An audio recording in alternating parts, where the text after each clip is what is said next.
احمد بن عبدل عزیز خان یونس میں نشانہ بنایا گیا، جس کے بارے میں ہم نے آپ کو بتایا.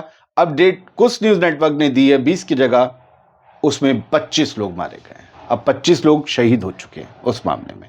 اب ایک تصویر اگر آپ نے انہیں پہلے کبھی دیکھا ہو، آج دیکھ لیجئے آخری بار. شیخ خالد نبہان نام ہے ان کا. جب یہ جنگ شروع ہوئی تھی غزہ میں تو پہلے ہی مہینے میں جو ان کی گود میں بچی ہے جس میں بلر کر دیا ہلکے سے، دوسری طرف اس کا صاف فوٹو ہے مسکراتے ہوئے اپنے نانا کے ساتھ. یہ نواسی ہے ان کی. یہ پہلے ہی مہینے میں نومبر میں یا اکتوبر میں ہی یہ بچی شہید ہو گئی تھی اسرائیلی بمباری میں. آپ کے آنکھوں میں ایک قطرہ نہیں تھا، مسکرا رہے تھے. اور انہوں نے عربی میں ایک جملہ کہا تھا، روح، سول آف دا سولز. یہ تمام روحوں کی روح ہے میری نواسی، میری بچی. یہ روحوں کی بھی روح ہے، اتنی پیاری، اتنی خوبصورت ہے. دا سول آف سولز. یہ جملہ ان کا مشہور ہو گیا. کبھی کوئی ان کا نام نہیں لیتا تھا، ہمیشہ انہیں یہی کہتا تھا، شیخ دا سول آف سولز. یہ آج ہوئی بمباری میں شہید ہو گئے. یہ آج ہوئی بمباری میں شیخ خالد نبہان نہیں رہے. 1 سال پہلے انہوں نے اپنی نواسی کو کھویا تھا، پھر خاندان کو کھو دیا. آج جو آرٹلری سٹرائک ہوئی ہیں، توپ سے جو ٹینک سے گولے برسائے گئے ہیں نصیریت ریفیوجی کیمپ میں سینٹرل غزہ میں، آج صبح 16 دسمبر کی صبح اس میں ان کی جان چلی گئی. پتہ ہے یہ کیا کرتے تھے؟ یہ ویڈیو سپریس نیوز نے شیئر کیا ہے. 1 منٹ 1 سیکنڈ پر آ کر اس ویڈیو کو دیکھیے گا. اس میں جو لکھا ہے اگر آپ جا کر اسے دیکھ سکیں. یہ ٹانگے میں سامان، پھل، یہ سب بھر کے چلتے تھے. جنگ میں اپنے لوگوں کے مارے جانے کے بعد بھی یہ اور ڈسپلیس لوگوں کی مدد کرتے تھے. تمبوں میں، خیموں میں جا کر لوگوں کو سبزی، پھل پہنچایا کرتے تھے. اپنا درد بھول گئے تھے. یہ مسکرائے نہیں تھے، یہ روئے نہیں تھے، مسکراتے تھے اپنی نواسی اور سب کے مرنے پر بھی. لیکن اندر سے تو ٹوٹے ہوں گے، باوجود انہوں نے اپنے آپ کو سمیٹ کر لوگوں کی مدد کرنا جاری رکھا. یہ مدد کرنے والا، یہ مددگار ہاتھ آج بس ختم. یہ جرنلسٹ سفیناز اللوح کا جنازہ ہے. میں اسکرین شاٹ دکھا رہا ہوں. اور سب سے آگے ہیلمٹ تھامے الٹے ہاتھ پر ان کی بہن ہے جو پریس کا جیکٹ پہنی ہے، جو خود بھی جرنلسٹ ہے. وہ بہن اپنے بھائی کو کاندھا دے رہی ہے. بہنیں نہیں دیتی. ایک جرنلسٹ کو کاندھا دے رہا، یوں سمجھیے. بہنیں کہاں کاندھا دیتی ہیں؟ بہنیں تو بھائی کے نخرے ناز اٹھاتی ہیں، بھائیوں سے اپنی خواہشیں بتاتی ہیں کہ مجھے یہ چاہیے، وہ لا کے دو. وہ بہن اپنے بھائی کو کندھا دے رہی ہے. جرنلسٹ میں ایسے ہی ہوں. میں اسی طریقے سے رپورٹنگ کرتا ہوں خبر سے جڑ کے. جسے نہیں پسند ہے براہ کرم بنا کسی غرور کے کہہ رہا ہوں، مت دیکھا کریں. یہ میری برادری کے لوگ ہیں، جرنلسٹ ہیں. جرنلسٹ سفیناز اللوح، ان کی جب جنازہ لے جایا جا رہا تھا تو جرنلسٹ سفیناز اللوح ان بہن کا نام ہے. ان کے بھائی جب جرنلسٹ احمد اللوح کا جنازہ لے جایا جا رہا تھا، میں نے اگر شروعات میں سفیناز بولا ہو تو میں نے معافی چاہتا ہوں، غلط بول رہا ہوں. تو وہ سفیناز بہن کا نام ہے. احمد کا جنازہ تھا، وہ لے جا رہی تھی. یہ بھائی کل مارا گیا تھا حملے میں، اسرائیلی حملے میں سینٹرل غزہ میں. آج ان کی تدفین تھی.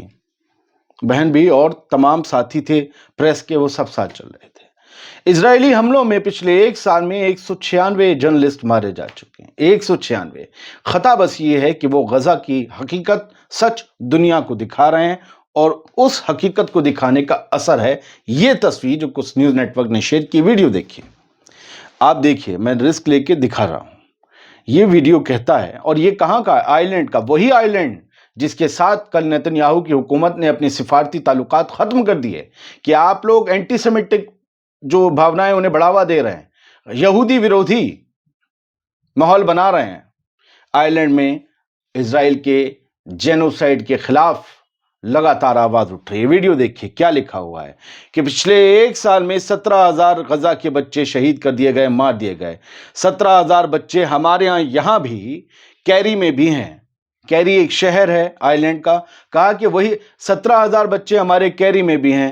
0 سے 9 سال تک کے بچے، یعنی 1 دن سے 9 سال تک کے بچے 17,000 غزہ میں مارے گئے.